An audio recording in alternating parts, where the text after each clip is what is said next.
Bonjour et bienvenue sur cette nouvelle vidéo dans laquelle on va travailler sur l'invite de commande et plus précisément sur les scripts batch et les conditions. Le principe des conditions, il est très simple. En fait, il s'agit de faire des tests, par exemple vérifier la valeur d'une variable ou vérifier qu'un fichier existe, et en fonction du résultat de ce test, faire une action ou une autre.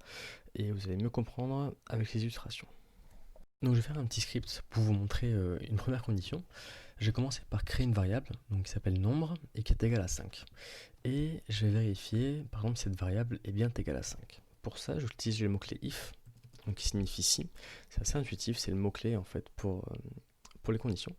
Je continue avec ma condition justement, donc on va vérifier que nombre est bien égal à 5. Alors pour vérifier une égalité, on utilise le double égal. C'est un des opérateurs que je vous présenterai dans quelques secondes. Et enfin, on cherche à savoir si c'est égal à 5. Et si ça l'est, on va ensuite écrire la commande qui va être exécutée. Donc, nous, on va faire un simple echo. On va marquer variable égale à 5. Voilà. Donc, je vais exécuter ce script. Et vous voyez que notre script a bien compris que notre programme a bien compris que le nombre était bien égal à 5. Du coup, il a exécuté la commande echo, etc.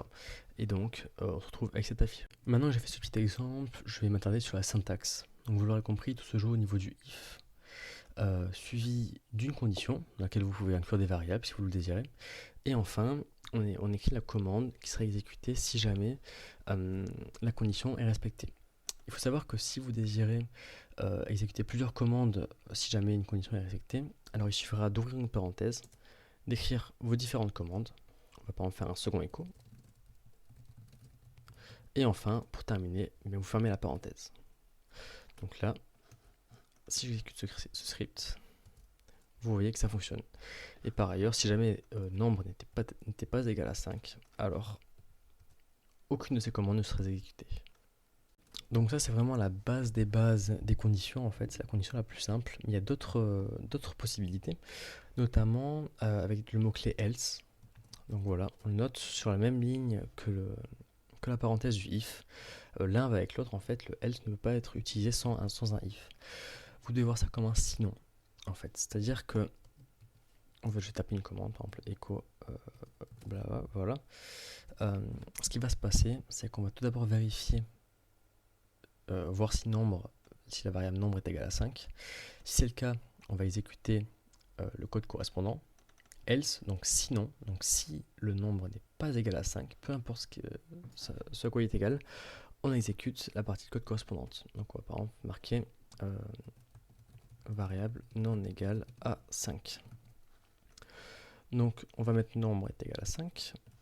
On va exécuter le script.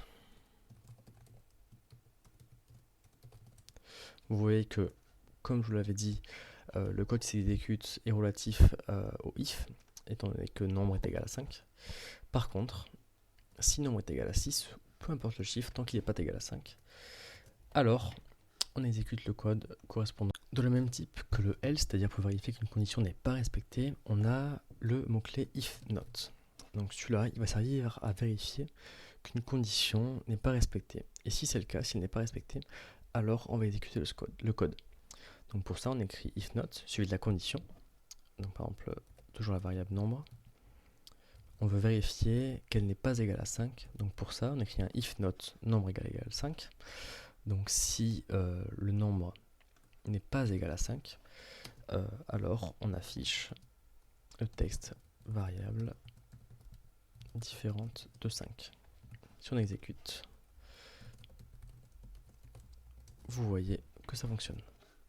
Je vais maintenant vous présenter un autre mot-clé, et c'est celui qui sert à vérifier qu'un fichier existe. Il s'agit de ifExist.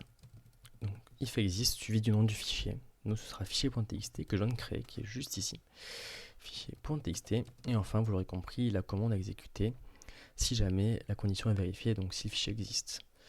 Echo fichier existe. On va exécuter ça.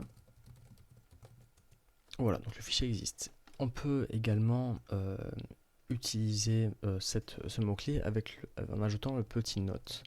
If not exist. Donc si jamais le fichier n'existe pas, alors on exécutera le echo. Vous voyez qu'ici le echo n'est pas exécuté parce que notre fichier existe. Le dernier mot-clé que je voulais vous présenter dans cette vidéo par rapport aux conditions, c'est le if defined. Donc if defined, qui sert à vérifier qu'une variable a bien été créée, qu'elle a été définie. Donc pour ça, il suffit de marquer notre if defined suivi du nom de la variable, donc ici sera nombre. Attention, ici il faut marquer le nom exact de la variable, pas la peine de mettre les 2%. Et on termine avec la commande à exécuter si jamais la variable existe. Donc echo variable existe. Si on exécute ça, vous voyez que ça nous explique que notre variable existe, donc, comme prévu. Voilà. Je n'ai pas précisé avec chacun des mots-clés, mais évidemment, vous pouvez utiliser le mot-clé else à chaque fois. Donc si jamais notre variable nombre n'est pas définie, donc je vais supprimer la variable, alors on utilise un else, donc un sinon, et on exécute une autre portion de code. Variable n'existe pas. Voilà, donc c'est utilisable également avec le if existe, etc. Et là vous voyez, script.bat, que ça exécute bien la portion de code correspondante au else. Pour terminer cette vidéo, je voulais vous parler des différents opérateurs qui permettent de faire une bonne partie des conditions, des tests. Alors, vous avez dû remarquer dans la vidéo que j'ai utilisé à chaque fois le double égal pour vérifier que deux valeurs sont égales, mais il en existe d'autres.